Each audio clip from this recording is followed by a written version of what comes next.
好，各位同学，大家好，我们是大大叔叔中中文，文。太快了，灿叔今天笑场这么严重，我不知道你们这么慢的吗？我太超慢的，老我们老人家的步对，调。对，啊，好，我们哎哎，今天出现了一位漂亮、年轻，而且呢，这个女嘉宾是女生哦，女嘉宾。这是我个的老乡哦。变叔的老乡啊，那变叔让你介绍一对啊，下好了，老乡比嗯，较熟悉。但是这位老乡的名字非常的对东北人不太友好。对浙因为江人也不因为友好啊。我是那个大舌头嘛，所以我每嗯，次发音的时候就感觉就是咕噜咕噜咕噜的对说不太清对对对楚啊，对所以我们邀请到了 Dolores 老师。等一下，，Dolores，我 Dolores 老师为了表达对你嗯的敬意呢，我决定我们嗯哼，每个大叔都念一次你的英文名字，看你评分谁念的最标准。来，从大舌头的变叔开始，我肯定不标准啊，因为我就觉得就是期我的待你的舌头动不标准。的空间很少啊。好，我们等一下让 Do Dolores 老师评分哦。来，Dolores 老师，好，啊那换灿叔来，，Dolores，英文系的，我们是英文系哎，的。不错啊，我嗯我真的不错说不出，嗯，好，嗯。好，那换我 Dolores。哟，你还有英文的腔调，你这么我 Q 我们，因为是你说的最你想昨天表现晚上自己是不是？我昨天晚上练了50次左右。对，啊，怪不得。那这个 难怪，Dolores 的 嗯 Dolores，你觉得谁念的最好？嗯我觉得你们念的都很好呀。你呀，看，你这果然不要这样，果然是中国人的风格，哎呀对不对？对，就是一碗水端平。对，太平了好，啊。那这个 Dolores 老师，你是嗯 Ben 老师的这个老哦，乡，可不可以稍微自我介绍，简单自我介绍一下自己？有些听众对你很熟悉了，有些听众可能还不认识你，可不可以稍微简单自我介绍一下？好的，大家好，我是 Dolores，然后我是东北人，中国东北人。然后东北有3个省，我是吉林省的，我的哎，家乡我是黑龙江省。哦，黑龙你是黑龙江，啊，江省的，你是黑龙江的，嗯，对。然后我的家乡离朝鲜非常近，就在哦边境线上，嗯离朝鲜和俄罗斯都很近，哦叫延边。嗯哦，是延对边，延哦对，嗯，在哦，我们那里有很多所以的你是朝鲜族，汉族还是鲜族？我其实是水柚族的。水柚族，我没有水听过柚族，水柚族，哎，这个是56个民族里边的一个吗？对对，水柚可能族，大家都孤陋寡愧为当闻了我们。老师。天哪，水柚族是有什么特色吗？对呀，对啊，第一次听说两个眼睛，一个鼻子，没如果有错。然后呢？如果你把水和柚写出来，你就知道我在说什么了。对，哪个我真的不，柚？我是水是水 water 吗？对，水和左右的右吗？又是又一次的又。啊，水柚族汉族啊，汉族。三点水和我们右。我们三个被参叔，我们一来就被耍了，对对，这是我们的频道吗？我们是，我们居你们都然被耍是水柚族的对吗？水柚族，我们也是水柚族的，我们也是水柚族。我就懵了，哪来的水柚族茶叔我不？知道啊，茶叔不因为应该我繁体也是不是字我比较少数民族吧？反应不过来，对对对，哦，对对那汉对，哦，汉族的汉，对对对，是繁体字因为大写的，常常这不一样。有人问我是不是少数民族嘛，嗯然后我就觉得啊，我要如果回答汉族，好像就是这个太答案就无聊了很无聊，然后我太就普通了把它拆开，水柚族。水柚族。啊！哎，我努力想柚。但是如果你说你是鲜族，我会相信的啊，因哦为你觉得我觉得长相上有一你有那边的些接近吗？气质。对，对，可能就我是从这么觉得小吃辣白菜吃了很多，拉过头了，食物对这个相貌会影响吗？嗯，我不知道。你真的会吃很多那个韩国菜，对吗？对，因为我们那里朝鲜族地区嘛，就是有嗯非常多的朝鲜族饭馆，所以我从小到大吃的都是这种朝鲜族的菜，然后我就会觉得是家乡菜。对，嗯，那你听得懂然后韩语所以其实跟吗？韩国菜味道还不是很一样，有一点点不同。哦哟，哦，你会说朝鲜语吗？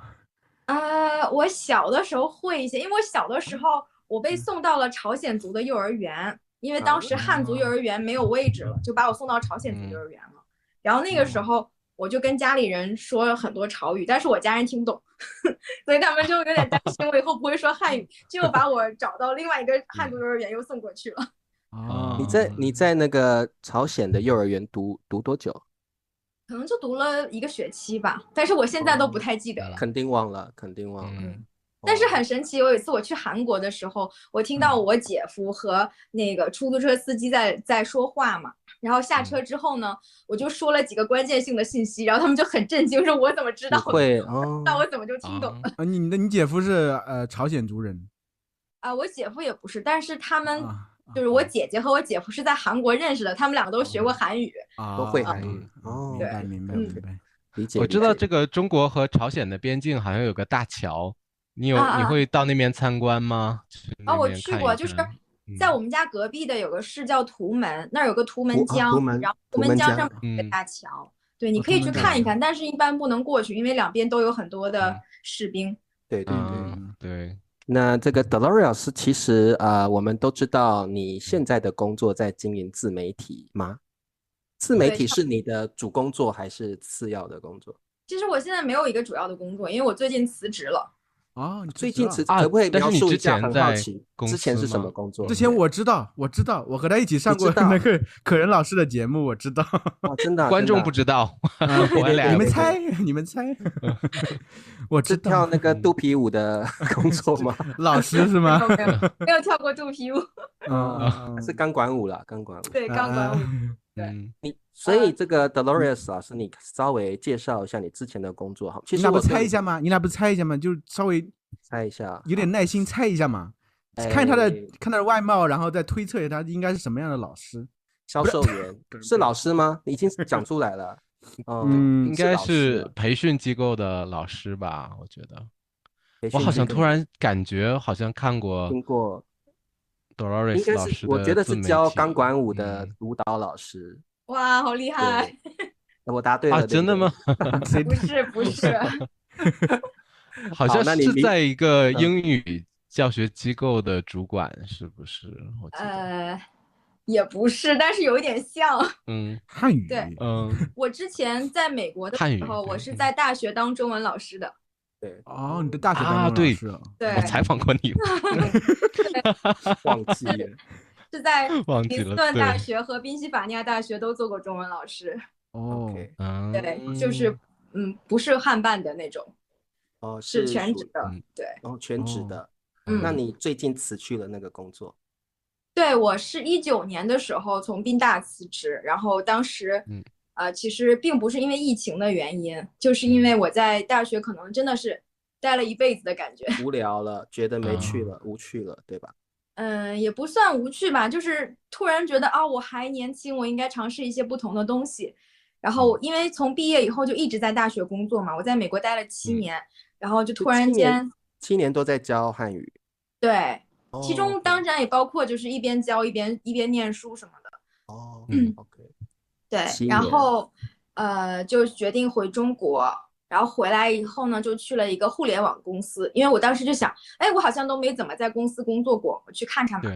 我就去了一个互联网教育公司。我们公司主体是经营这个英文教育的，对国内的用户。但是我们也有一个部门是对国外的用户去做中文教育的，然后针对的是5到12岁的小朋友。幼儿园。幼儿中文。对。你是那个部门？你是管理一个团队，还是说你要真的去教这个孩子们？我不是教师团队的，我是属于教研团队的，研发的，对不对？研发课程。那还好。那你和笨叔是一样的。教孩子好累。但是为了去测试我的课程，孩子们喜不喜欢，我也是要教一些，就是比较少。对。所以你是主动辞职还是自己？像笨叔一样，同是天涯沦落人的感觉。我主动被解雇你主动辞职。对，裸辞。就是也是有一天，也不是有一天啊，其实这个时间持续的蛮长的，就是突然觉得不是很想工作，也不是不想工作，就是可能还是在那份工作里没有找到更多的意义了。然后而且当时我的课程线完成了，所以我就决定辞职，我是想去尝试一些新的东西。虽然说现在也不年轻了，可是还是可以去试一试。所以是因为压力大很卷吗？这份工作没有还是说我觉得他不是说了，他是找到自己人生别的意义了，就从大学辞职之后找到这个工作，慢慢的又找到更多别的东西想做的事情。所以 Dolores， 你觉得你的个性是这种比较喜欢改变、喜欢变化的那种？对，我是水瓶座的。对，风向嘛，对不对？难怪端的这么平哈，水平。所以 Dolores 老师，你在互联网那份培训工作做了，算是研发工作做了多久？做了差不多2年，不到2年。对，然后因为正好我们研发的那个课程结束了，当时我是负责整个这个项目的嘛，然后我是脑子里面一直有个声音就跟我说，这个事情不是我要一直做下去的事情。那我还在这儿耽误我的时间做什么呢？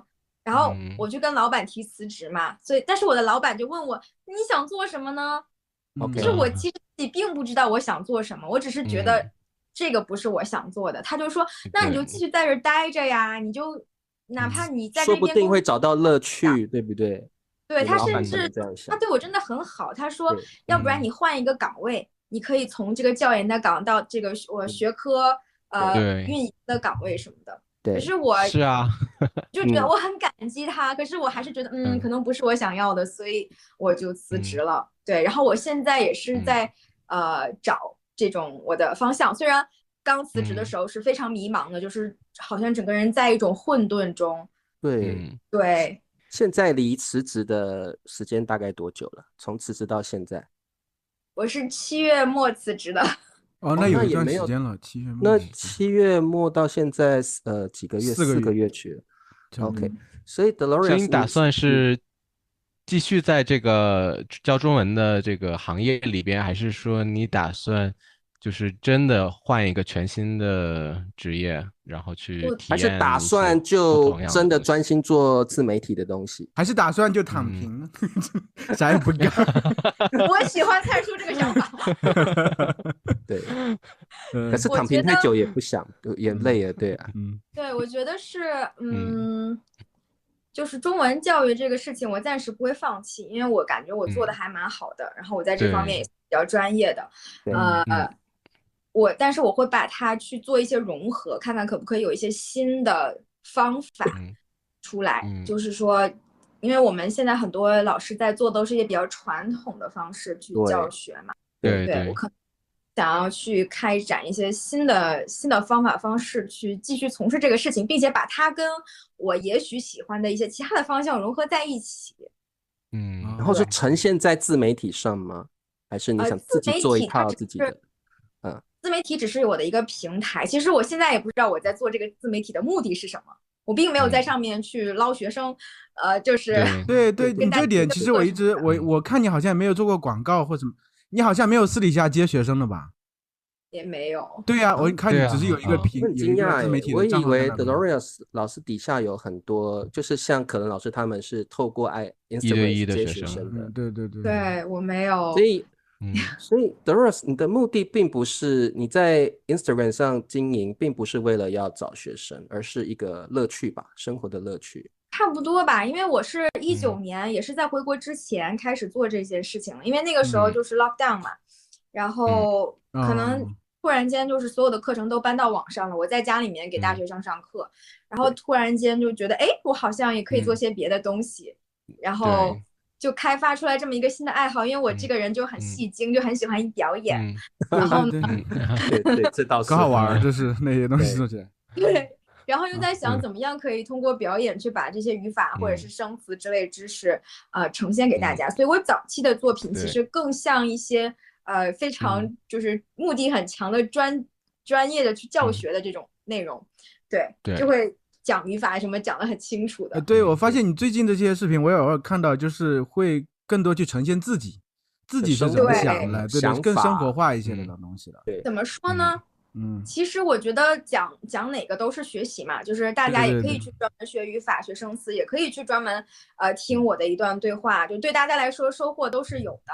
对，但是我可能也是受到了一些流量方面的影响，因为我发现我做了一些比较长的视频，然后讲的很详细的语法，就没有很多人看。对，是这样的，是这样错啊。对，但是因为做自媒体的话，你可能要构思这个视频的创意，然后去编辑，然后再去拍，然后有很多的工作，你不会觉得这些事情占用你很多的时间，然后没有精力去思考你真的或者下一步要是可能是做什么。你不喜欢的，你看剪辑大量的这些工作是你不喜欢的，会不会是这样？还好哎，我觉得熟能生巧吧。像我以前做视频，可能真的占用我很长的时间，但是现在就是很快就可以做好，然后可能因为我对它的要求没有那么高，不是放很多特效呀，然后或者是这个剪辑的时候剪很多花样什么的，对，我就觉得很快，然后就去一直做一直做，然后就可以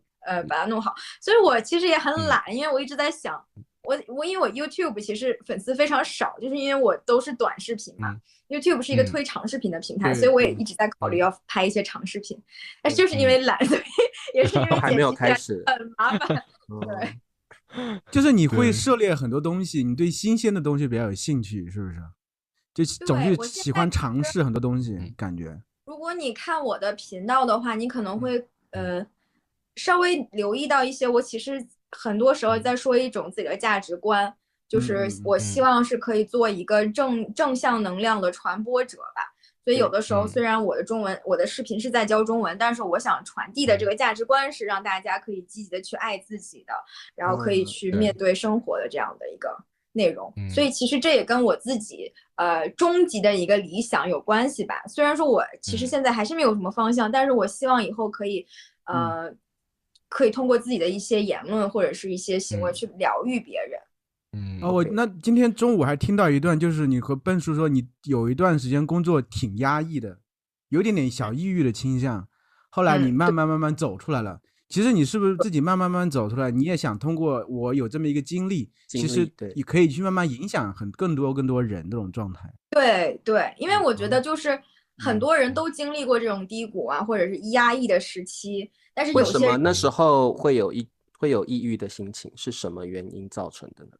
也是工作的压力比较大。那个时候在美国的时候吧，因为一些管理方式，然后让我很不适应。对，而且还不是美国人的管理方式，因为我们老板是中国人。中国人对，然后就让我产生了对自己很大的怀疑，然后不自信什么什么的。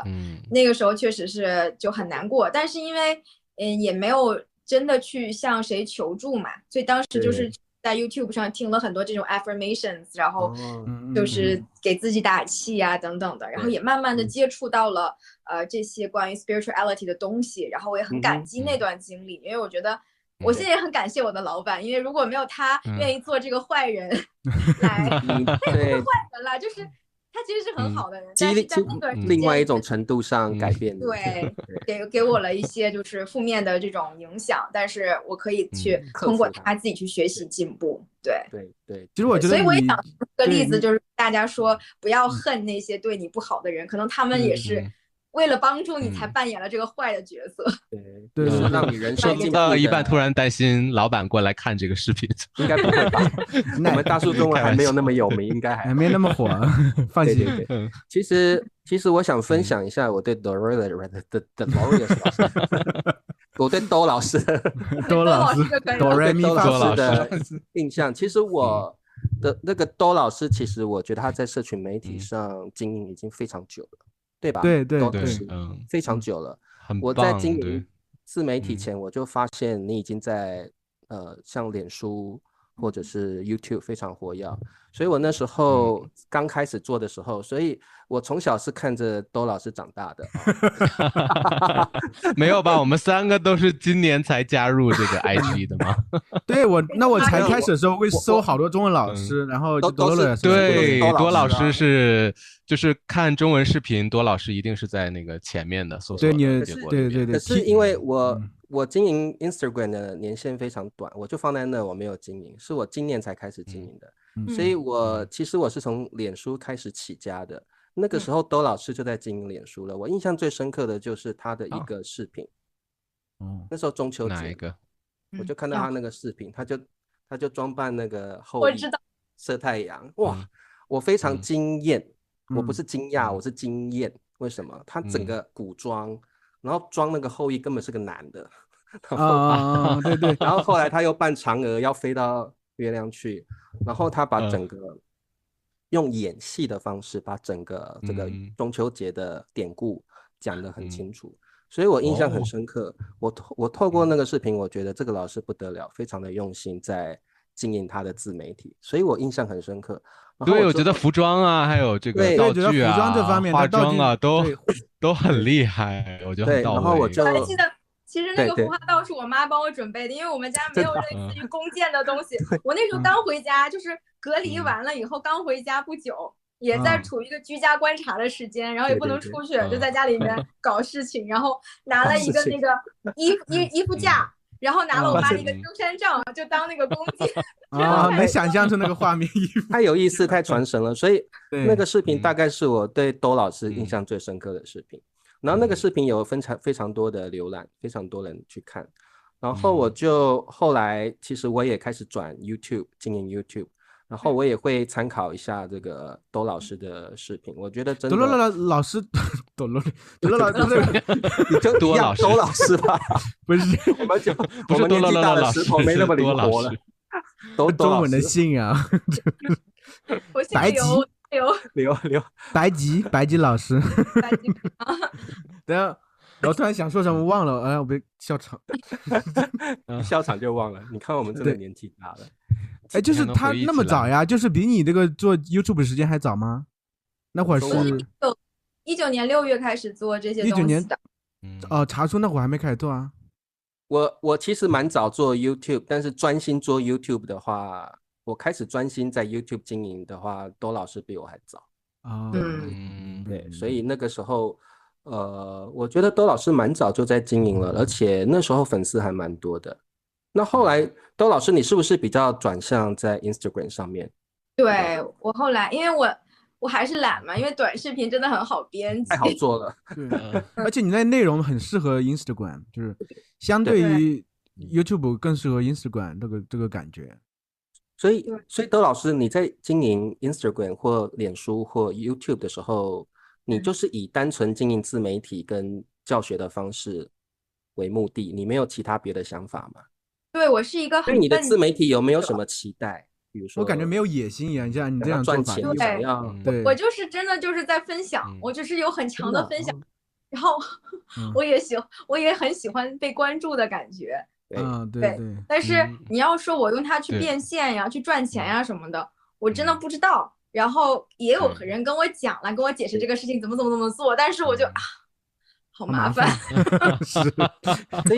所以兜老师，你是这种想要在自媒体上有所成就，如果有这个机会的话的人，还是其实你还是希望有找一个公司，然后在里面发挥你的长才，教汉语，教语言。你是哪一种人？还是你都不是？我不是第二种，我现在已经不是第二种了。我现在就是我都没有找工作，因为很多人就说辞职了，那你有下一个 offer 吗？我说我都没找。然后就会有很多人过来给我灌输一些让我焦虑的想法，比如说现在市场经济不好呀，然后那你怎么办呀？什么？比如我们3个大叔，你要是想跟我说这个，哎，咱就不聊了。然后他又说那我这是关心你啊，是不是？我说再说拉黑。所以这段时间很多人关心你的工作的方面的事情，倒还好哎，倒没有，就是。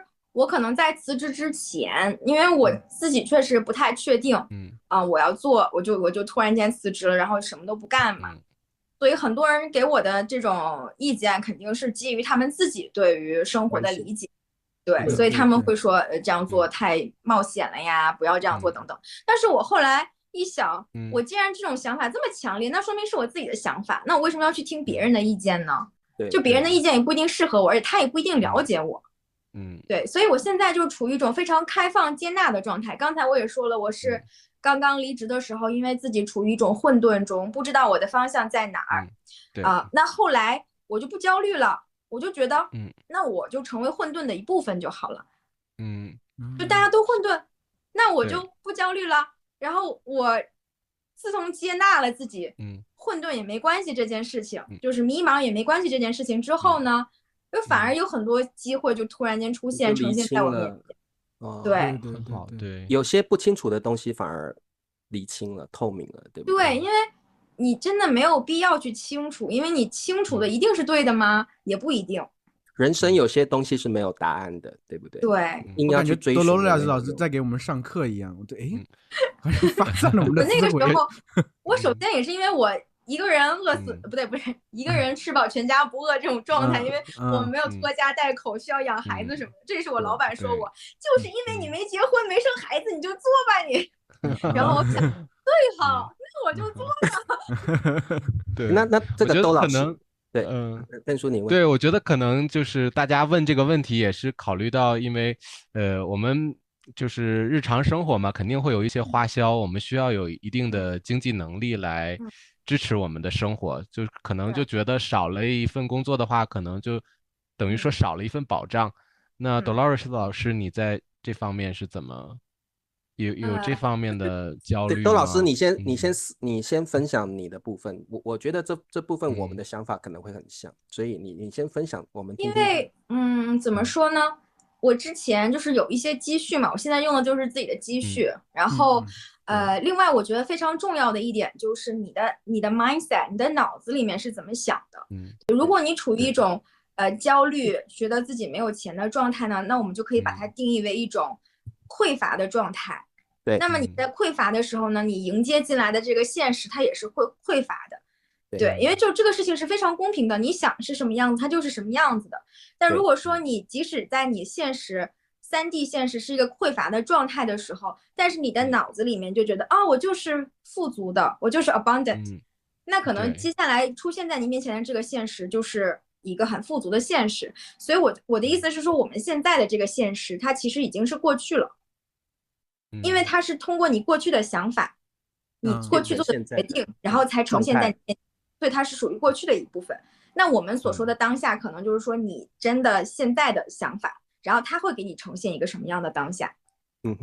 对，所以就是我想说的，就是不用太在意你的现在发生了什么事情，因为这都是过去。但是我们如果能够调整自己的想法，然后去吸引来一个更好的未来。你可以陈述自己的现在和未来嘛，就是通过你自己脑子这种状态，就是其实很多时候就像记忆一样，它记忆是一回事情，但你自己人会重塑它。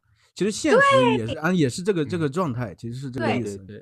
我的意思就是说，活在当下嘛，就是不要为过去的事情后悔，不要为未来担忧，因为我觉得过去和未来都是不存在的。过去可能就是我脑子里的一段回忆，也可以理解为一段编码，它是可以改变的。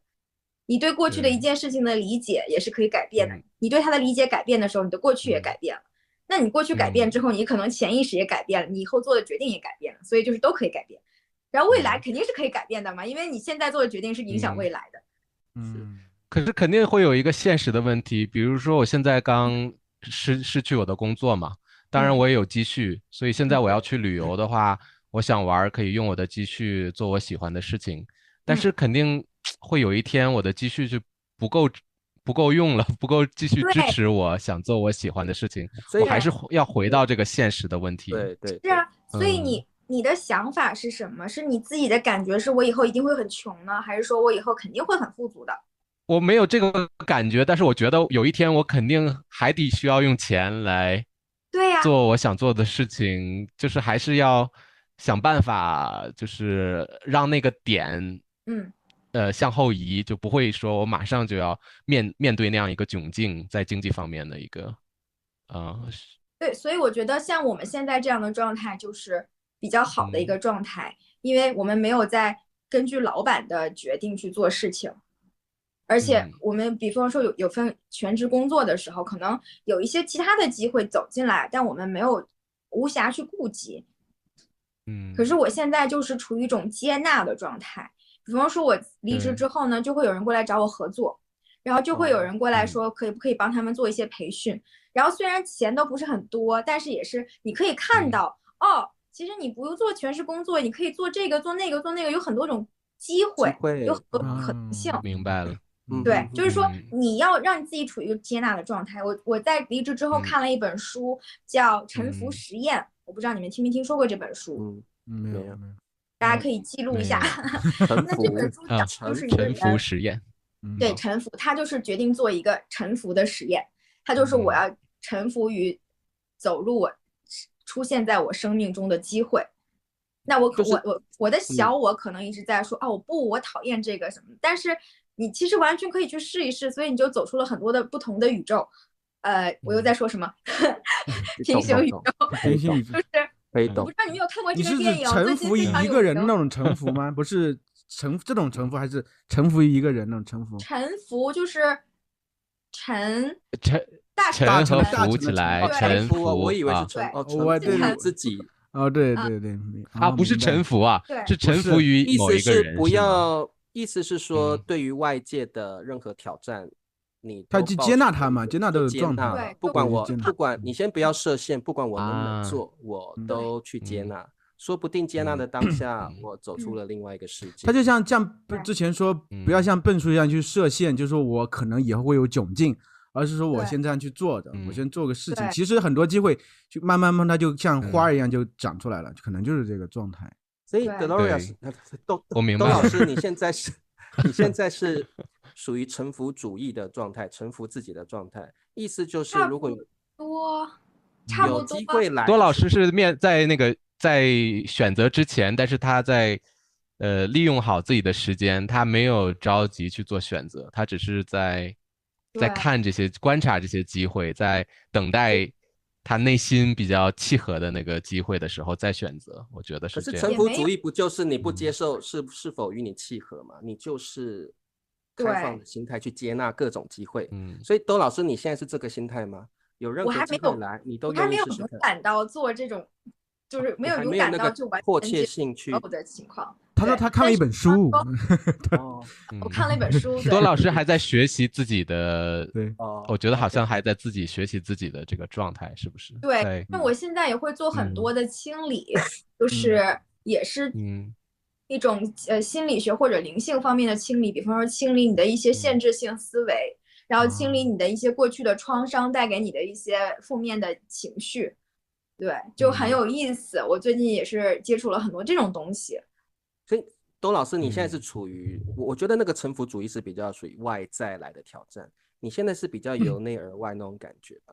你看了很多，对，你看了很多一些书籍，或借着一些冥想或者是跳舞的方式来，反而来内省自己的状态，是这样吗？你目前还是这个状态？对，我觉得其实你说的外在的东西，它不一定真的是外在的，它有可能也是帮助你的内在去进化的一个东西。对，就比方说，你想要走到一条路上，你自己的选择可能是这样走，但是也许呢，它可以这样走。那么外在东西就可能把你通过引到不同的路上，但是最后还是到了你想要去的地方。但是沿路的风景是不同的，对不对？对，你的经历是不同的。对，而且如果你只想这样走的话，这条路万一走不通，你就会很难过、很沮丧。但是你其实可以通过各种方式达到那个终点，其实就是活在终点的一种状态，但是过程怎么样你并不在乎。就好像跟本老师可以说，就是你活在终点，你就不会担心我没有这个，我没有那个。你知道你一定会到终点，所以你并不在意哪一种路的风景或哪个路的经历。总之，这些经历都会给你人生带来一些不同或一些启发。所以你已经深信我会在终点了，所以我接受任何路径的挑战。因为每一条路径都会给你不同的风景，是这个意思。那可是下一个问题就是，你大概我知道你正在探索另一条路，你大概知道这条路你在期待哪些风景吗？或者首先我想走哪一条路吗？一开始我觉得很沮丧，就是很迷茫的原因是，我想自主的去找出来一个方向，但是我没有找到。但是现在呢，就是我放弃去寻找之后，又出现了一些方向供我选择，所以对，这就是跟我自己去找就不太一样了。就是我如果关注我的内在，然后把自己调整出来一个比较好的，我觉得我可以活在终点的状态之后，就会出现比较多的这种方式过来供我选择了。因为你外显的状态已经是被你调理好、照顾好的。对，所以这么听起来好像突然冒出来一个人，就是在给多老师一个选择的话，多老师说不定这个人就改变了你的命运，是吗？对呀，但是我觉得多老师的哲学是，你必须先把自己的内心，然后思想清理好、调整好，对，你的内心跟你的样子调整好之后，自然会散发出一种优秀的气质，或者是良善的气质，让别人吸引别人来，给你机会。对，也不一定是人，可能就是一些事件。对，你们有没有看过那个瞬息全宇宙呀？就是 everything 看过啊，美国的这个蔡叔还做了一期视频，我看不懂，但是我知道很多平行宇宙这个事情。我非常喜欢，就比方说他那个里面每一次他叫什么来着？那个女主角，女主吧，女主角就女主吧，杨紫琼嘛，谁嘛？他做一个决定的时候，都会产生一个新的平行宇宙。对，他在那个宇宙里面都是很成功的。对。如果说我们也可以就是臣服于那个事件，但是不去自己通过自己的喜好做决定的话，也许我们也可以走到那个成功的宇宙里面，而不是就留在现在的这个宇宙。对，对，就是这个电影给我的就是整个影响非常大，我特别喜欢这个电影。我觉得真的可能是，就像我才辞职的时候，那会儿做翻译，我给自己就是真的就不想干了，我就干了很久，我觉得没有希望，也不知道自己在干什么。但是我会骗自己，我没有你那么勇敢，我会骗自己，我要去考个什么口译证，但其实我内心底下我一点都不用心去做这个事情，那就慢慢拖，后来还是在家里做那个兼职的翻译啊等等。但后来就是我是因为有家庭，后来儿子长大之类，觉得我应该去做一些更好的事情，才去逼着我去选择。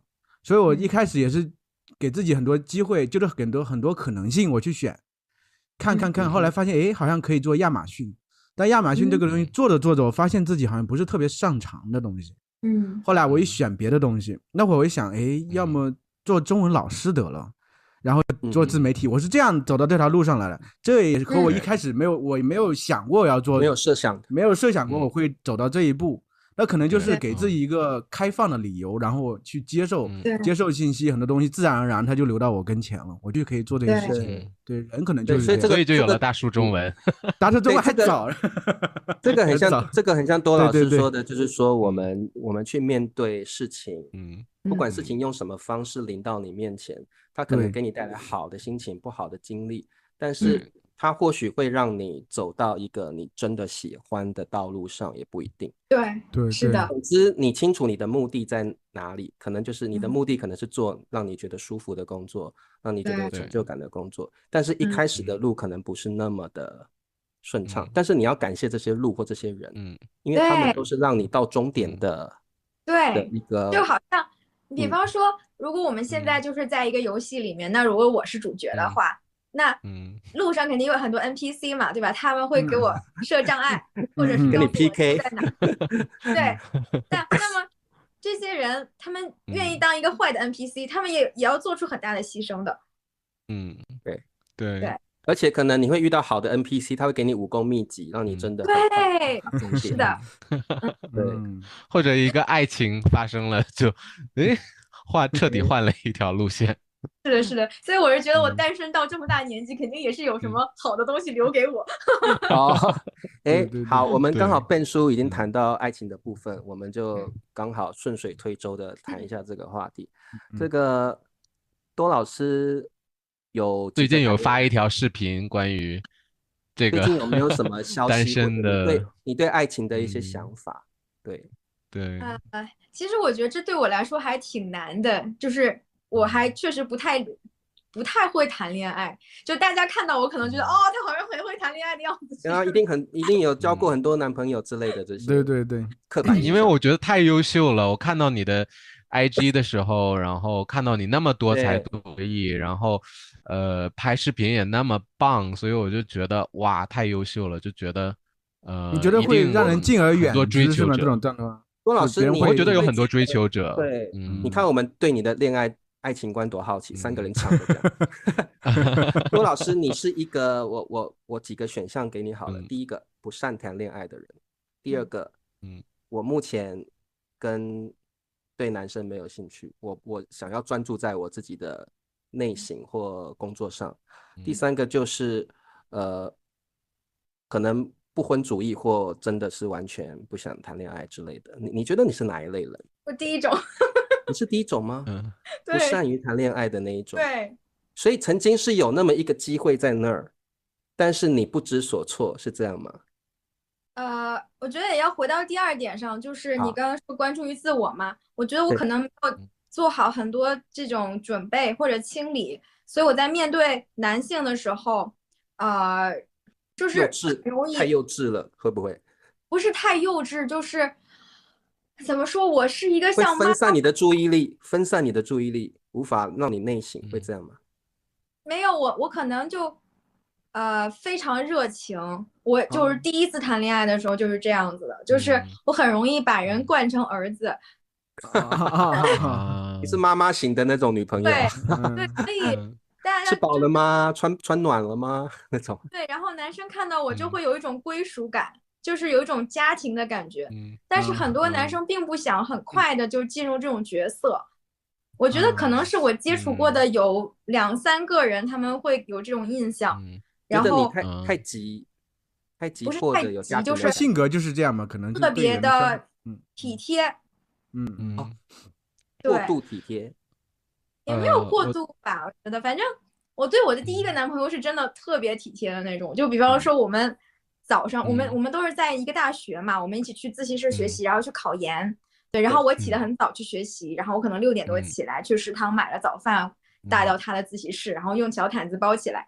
他9点多起来了之后呢，他就过来还可以吃到热的。哇，好细心！笨叔又羡慕了上回说的这个笨叔跟你的罐头西兰花，笨叔跟你的角色完全相反。笨叔是弄好给女朋友的。对，我觉得多老师是真的那种给我印象，就是如果只看 IG 的话，看一些照片，你会觉得好像比较高冷，不容易接近。但是你跟他聊天的时候，你就觉得特别接地气，然后就特别就是你不会觉得有距离感的那种，就很想跟他聊天的这种。我这样说可能就不是说所有的男人啊，但是没问题。我感觉是女生在跟男生交往的时候会训练男生变成一个体贴的人，但是女生跟男生交往的时候会把自己训练成一个高冷一点的人，因为我们的热情都在慢慢的被磨掉。消磨对，就是慢慢觉得我不应该这样做，他凭什么他不配付出那么多。OK。所以这个多老师目前在恋爱这一块并没有特别的计划或打算。有啊，我每天都期望吗？你每天都期待着吗？有人比如说真的有这个机会，所以多老师，比如说在你终点的路上，你认为爱情也有可能是一条路？肯定是啊，我终点路上肯定是有一个人，他不但外貌上还是内在还是他的灵魂都是非常符合我的需要的。所以这就给我带来另外一个问题，就是我的要求也很高。对，而且我又不觉得是错的，因为我觉得我很优秀呀，我为什么要？对啊，就是对，委屈自己，没错。而且可是，我觉得在自媒体上应该有很多的机会啊，因为有那么多的粉丝，有那么多人会主动的。对，我觉得漂亮的老师应该不一样嘛。不是所有人都能像佩佩老师这样，对啊，佩佩老师都遇到真爱了，也是。我觉得佩佩非常勇敢，因为我不敢尝试没有见过的人谈恋爱，就是我可能需要确定的方面很多。另外一个就是我觉得我本身就是一个非常独立的人，然后如果谈恋爱以后，我还是现在独立的这种状态，那就对方能不能接受，对不对？对，就是我可能。独立是我一种天性，但是我也需要人，就是真的在陪伴我，这样才会让我觉得跟单身不一样，不一样的。对，你还是期望就是谈恋爱之后状态会改变。你说啥？我的意思是说，可是你已经有了一种你说的陪伴是后期了，但是现在你已经有一个途径可以去认识很多人，因为我觉得关注你的人里边很多是真的有喜欢你的，我觉得。但是，怎么说呢？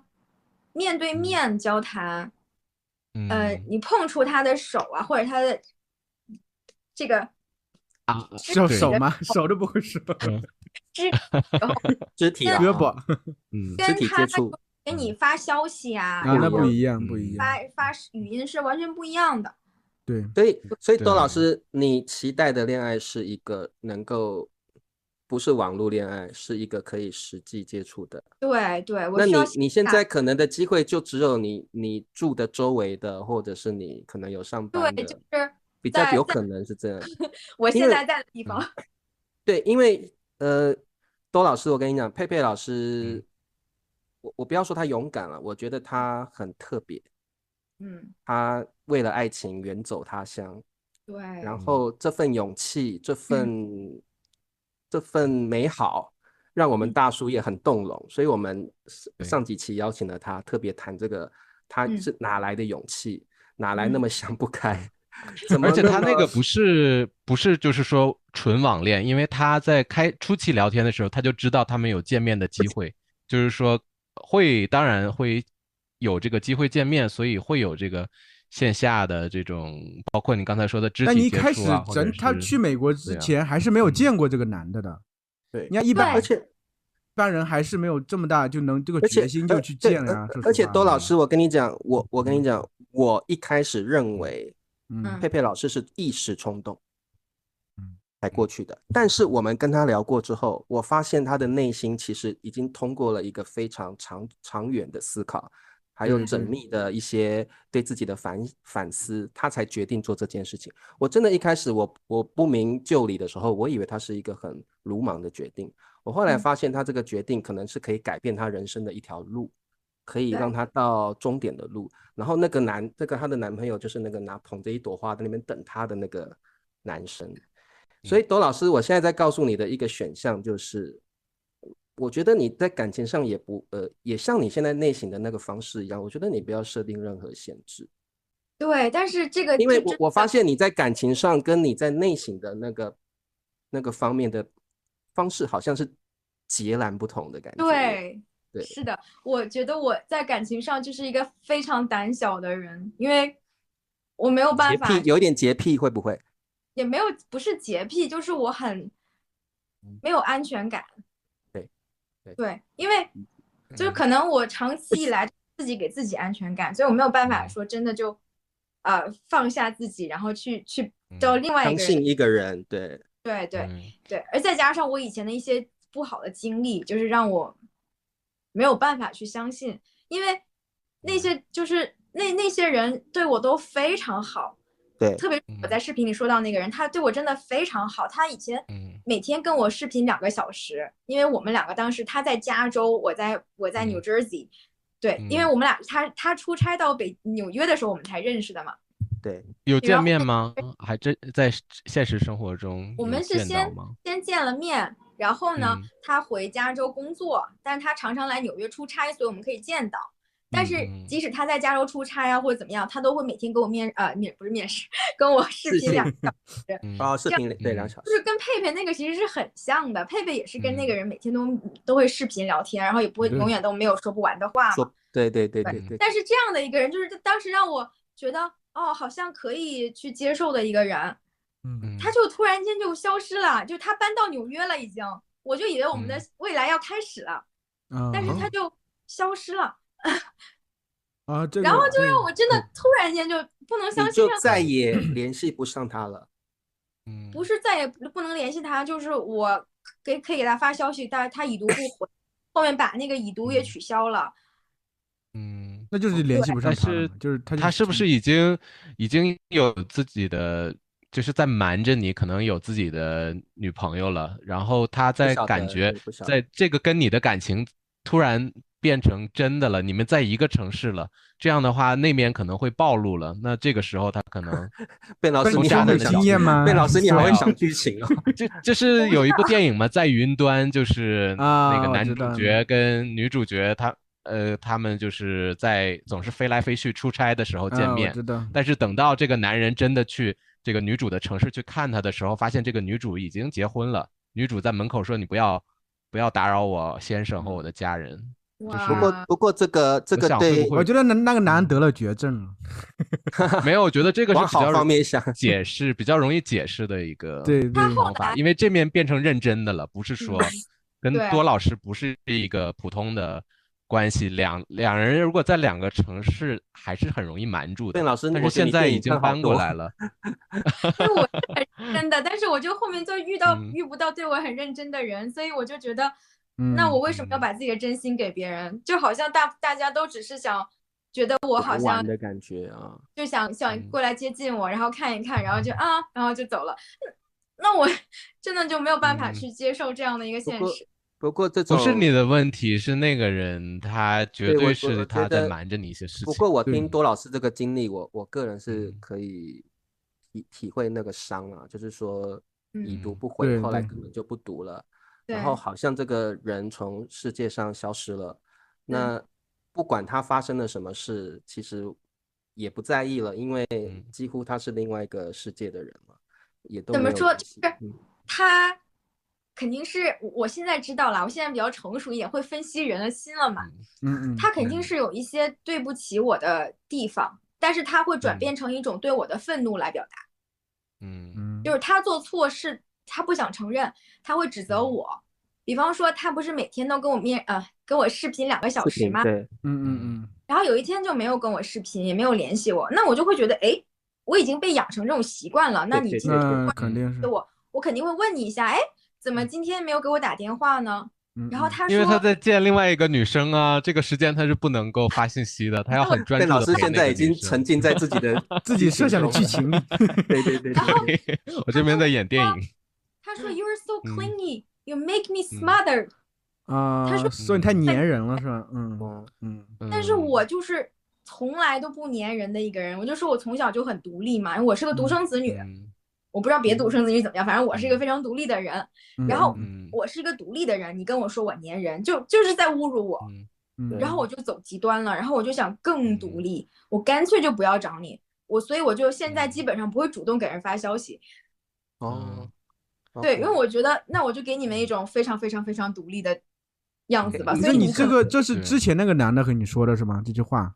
对，所以那可能都已经但是让你这样就波及到以后所有男人，你都是就竖起一道屏障，就是我是就是这样啊。就是因为我最近在做这种情感的清理的时候，我才发现，我现在这种行为，这种行为的背后的原因是什么？比方说，我为什么很高冷，为什么不给男的发短信？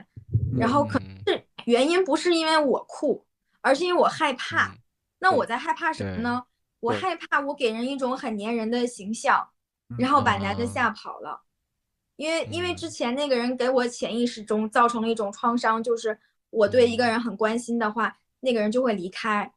对，所以我自己这个人我早就忘掉了，因为很多年前他也在你的人生中不是个重要的人了。对，可是但是他的效应为什么还存在你的脑海中呢？潜意识还会继续按照形式去操作，去给你做选择，就好像我们有的时候可能。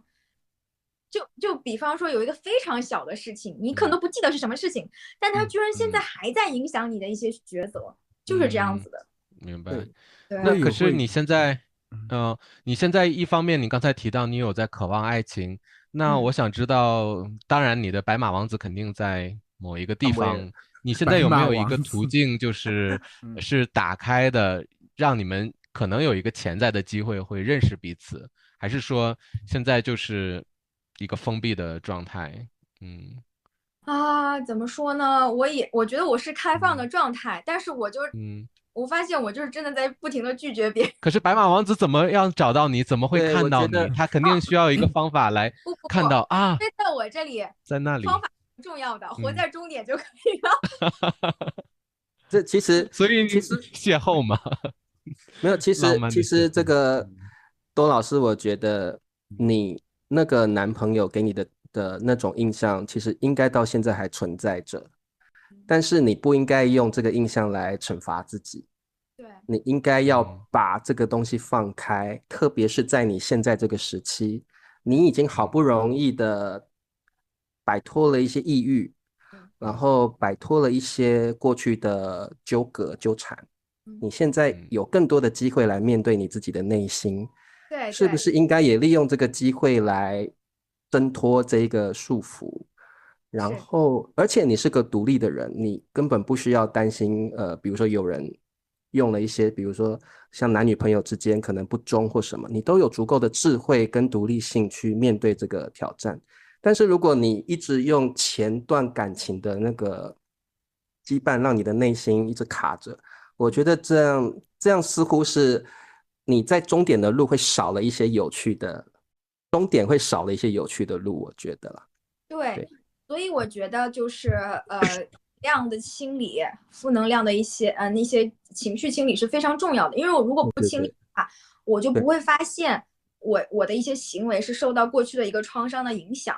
所以我现在呢，既然已经了解到这件事情了，我就可以不去害怕了。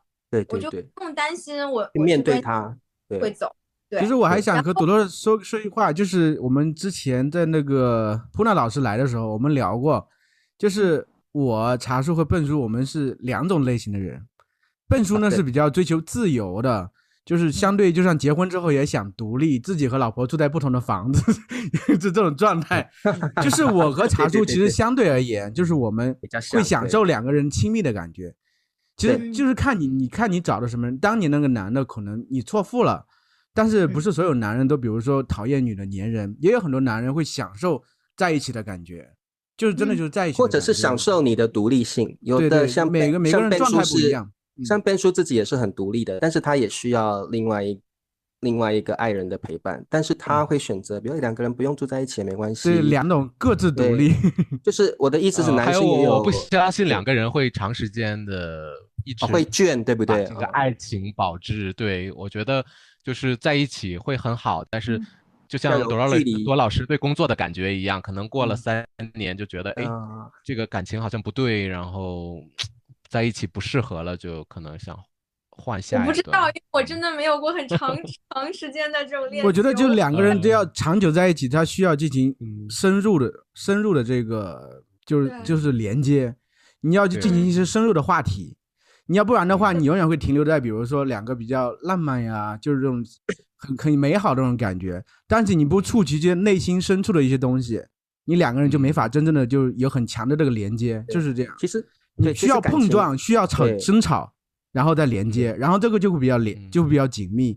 你要永远只是浮于表面的话，就是你可能每一段感情你追求就是那种很美好的那这种很像幻梦一样的感觉，但是这个东西一旦过去，看到很现实的东西，你觉得倦怠了，因为底层没有东西把你连在一块儿，你就觉得 over， 我再来下一段，所以就需要进入深层的这个东西才行。就是也是想找一个灵魂伴侣，我觉得我要求真的很高，这不高，我觉得就是我觉得这种追求，我觉得多老师感情是这样子的，感情你像茶叔年轻的时候也非常憧憬爱情，但是谈了几场恋爱之后，发现真正的爱情是需要磨练跟淬炼的。而且你不经历，你是会常常把自己置在一个幻想当中，然后你会，我觉得感情不是找一个最好的人，是找一个跟你最能相处的人。对，因为世界上没有真的最完美适合另外一个人的这件事情。对，你说那种老夫老妻，哪一对不是彼此忍受、彼此理解、彼此体谅，才能够相处这么多年？所以感情这种东西的确是这样。然后我也觉得人生的终点不是单一的，你有爱情的最后的那个站，你有事业最后的那个站，你有你实现自我最后的那个站。你像茶叔现在觉得我经历过那么多工作，还有一些感情，我觉得我现在的终点站，我已经在慢慢走向它了，因为表示我年纪大了嘛。然后再来就是说，我觉得我现在在做我最喜欢的事情，但是这不是一开始就到，我经历了很多曲折，然后我也算是找到了我一个喜欢的人，但是这条路也是曲曲折折，吵架很多次，然后不理解很多次，然后最后甚至失联3个月，但是最后都最后都发现我们是不能够欠缺彼此的，然后又回到了彼此好好联络的状态。所以我的意思是说，最后这个终点的曲折，那3个月失联的3个月，绝对是让你知道我真的很爱这个人的原因。所以我的意思就是说，我们人生的终点站有很多个面向，像我现在跟2位大叔做大叔中文，我觉得我也在实现一个我真的爱做的工作。我觉得我们可以聊一辈子，我很喜欢。透过这个大叔中文的节目，包括跟像你这样的嘉宾一起聊天，我都在不断的反思我的内心是不是有一些欠缺的元素。我发现真的。然后就算我不是那样的人，我也发现像你们这样的人好可爱。我非常乐意去听你们的经历，所以我觉得这个周老师，我觉得就是说你在感情这方面，我们说能舍才能得嘛，有时候你手紧握了什么都拿不到，就放开吧。然后你会发现其实有真的很多人是你手放开之后，他是等着去接纳你的。所以我觉得我很佩服周老师去不断的反省自己的，或者是反思自己的内在跟真我，但是在感情方面你好像是整个是 opposite 的状态。对，我觉得是这样子，有点好像我觉得这个恐惧就是我知道过去的经历很深，出来的是冰山的一角，下面可能还有很大的一个体积在。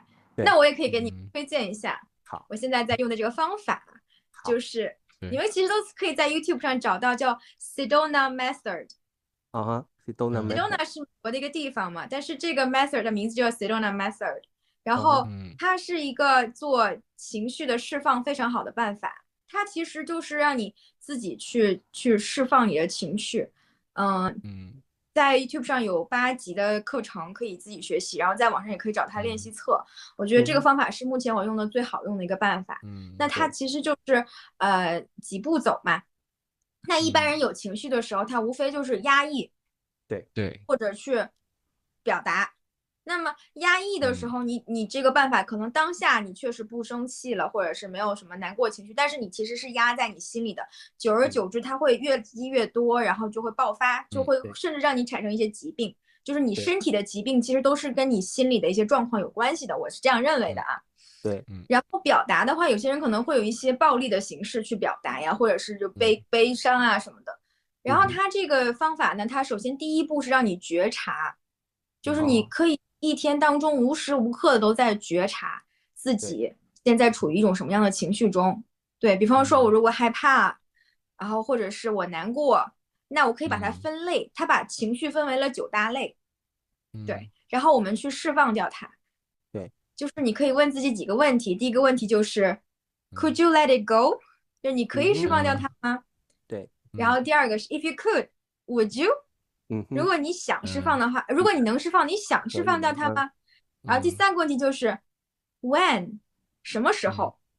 所以我常常就会说哦，现在。那么这个情绪你会觉得哦，我已经觉察到它，它就在这里或者在这里。然后你会去通过这几个问题一点点感觉到哦，它好像慢慢走了，然后就达到了一种非常平和的状态。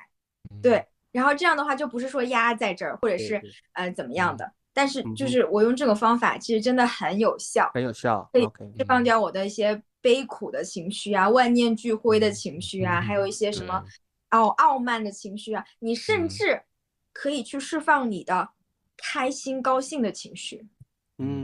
为什么要释放掉这些情绪呢？因为有的时候这些情绪是有条件的 conditional。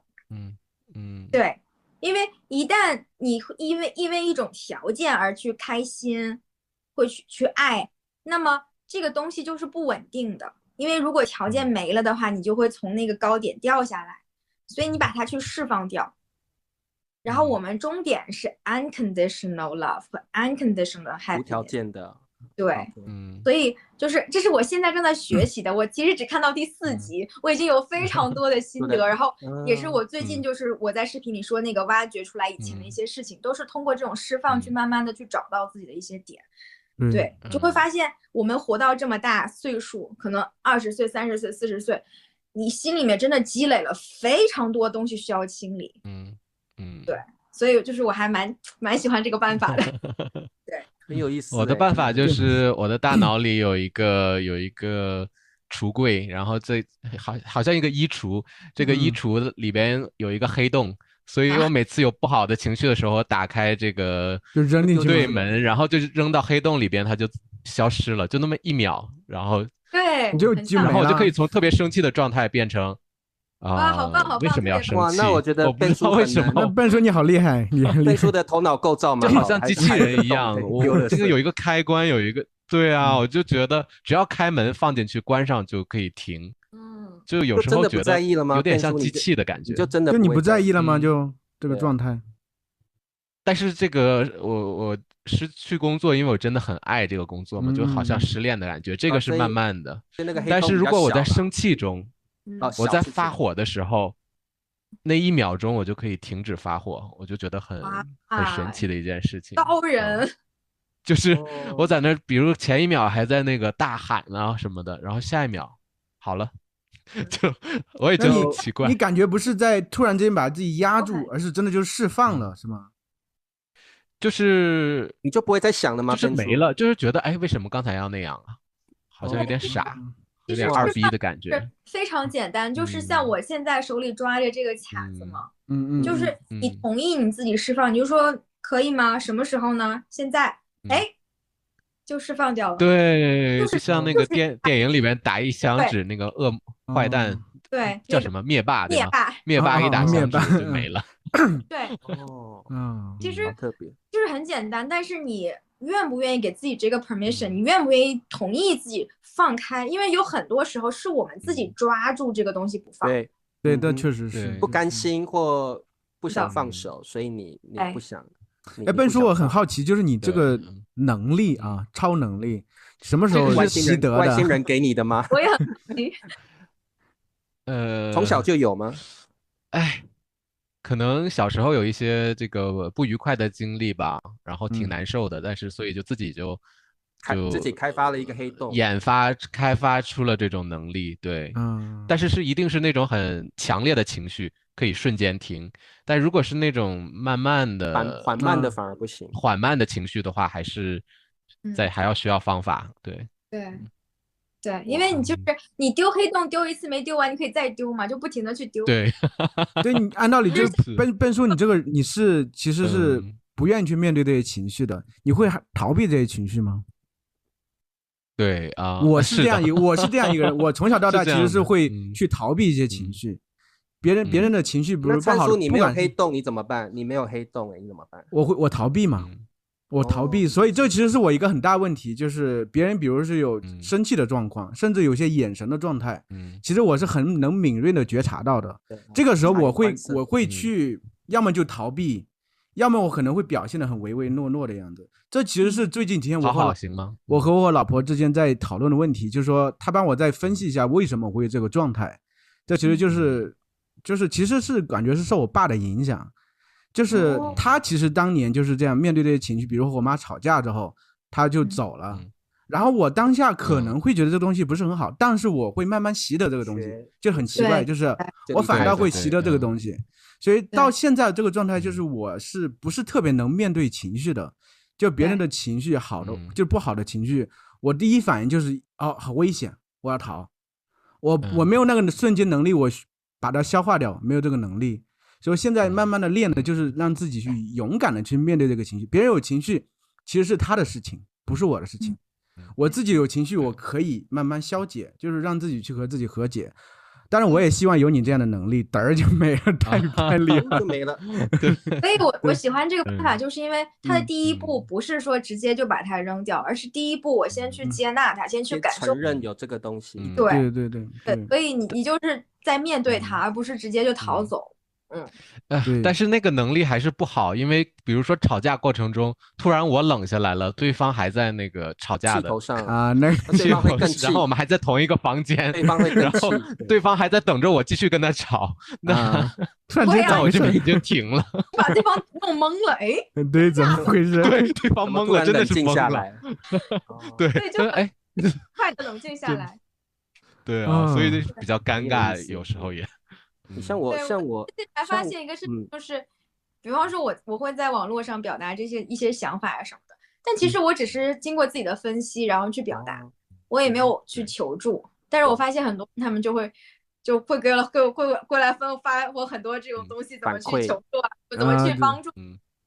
对，我是很感激，但是我又觉得好像也不是我需要的。灿叔跟笨叔，我今天没有想到跟多老师聊到这么多心理层面，对，这么深层次的问题，对，对，我以为是 HSK 5级的对话，结果直接把我们带到 HSK 50级了，9级了，这已经9级了，现在这是7到9级，就是我还要再思考一下，对那个很哲学了那种感觉。但是我觉得很好，因为我觉得大叔中文比较少聊到这种心灵层面的东西，我觉得这种东西才是真正能够让人反思自己的主题。我觉得我很喜欢这种东西，我也很喜欢。我觉得今天晚上我会好好思考我的人生，真的。但是我也很想听这个多老师的吃喝玩乐，我觉得以后也要下回再来一期，下期没问题。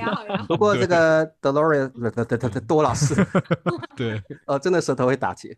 好，多老师，我觉得你可不可以最后这个机会哦，不要说最后的机会，我们就这个最后总结一下，分享一下。你有什么样的建言或有什么样的建议给我们现在的听众？或许有些人也经历着内心的一些波折，或者也经历着一些人生要转型的过程，他们总觉得自己达不到那个终点。你个人的经历或你有什么样的建议可以分享给他们？我的建议就是，就是内心还是要爱自己。可能你现在看起来没有那么好，可能你的现实看起来也没有那么好，但是一切都会变好的。就是我觉得救了我的一句话就是 everything will be okay。就是我真的当时在很绝望很抑郁的时候，早上去上班的路上，我就不停的跟自己说 everything will be okay。 然后现在就真的没有说很 OK， 但是我觉得算 OK。 对，很好。人生并不是这么绝望，也不是那么没有人疼，对不对？至少自己还疼爱自己。对，你自己是你的人生的剧本的这个导演。对，你的人生的走向都是根据你自己的 mindset， 你自己觉得你会怎么样去发展的。所以往好了想，大家一定要往好了想。对，不是随波逐流，不是按照外界或者这个社会给你规定好的既定的路线，对，一定要你不是谁的 NPC，还是要多听自己的内心。对，你是你自己的。我们每个人都是主角。对，我觉得人生这个剧本，不要总是自己埋怨自己。我觉得你要重新认识自己，然后真正去体悟到你是可以改变自己的，而不是别人怎么说你只能当那样的人，你就真的只能当那样的人。你要真的像这个多老师一样，常常去清理自己内心的一些想法，还有真的去重新认识自己。当然我觉得重新认识自己的过程，就像多老师说的，你一定会经历很多波折，但是你一定要相信自己，对自己有信心。不管你的道路、你的过程、你沿路的风景是怎么样，最后那个终点一定在那里妥妥的等着你。对，觉得这很重要。对，好，茶叔讲到这就得停，因为很难再超越了。我们可以了。再说什么？我在大叔中文就是负责结语的。你俩发现对结语的价值，茶叔上价值。对，我发现我是插科打诨，那个叫什么？不，你很重要。你需要再加一句，比如说点赞、留言、关注。我不会说，我受不了。这个说这话我就舌头打结，你知道吗？舌头打结。那这个今天我们再次感谢我们的多老师哦。哇，多罗我们的大叔中文，下次再邀请老师来，然后我们想聊聊你个人的生活。我其实一开始想聊聊你的童年跟成长过程，但是话题被带歪了，所以就谈到心灵层面的东西。好的，下次有机会啊，再好好的谈谈这个多老师的成长经历，还有反倒收获了更好的一集，我是对，反而收获更好。这集我觉得我个人收获匪浅，我非常喜欢这一集。好，那就谢谢哦，谢谢多老师。咱们今天就好再见了，这是我结语是吗？再见了，大家再见了，下周四再见。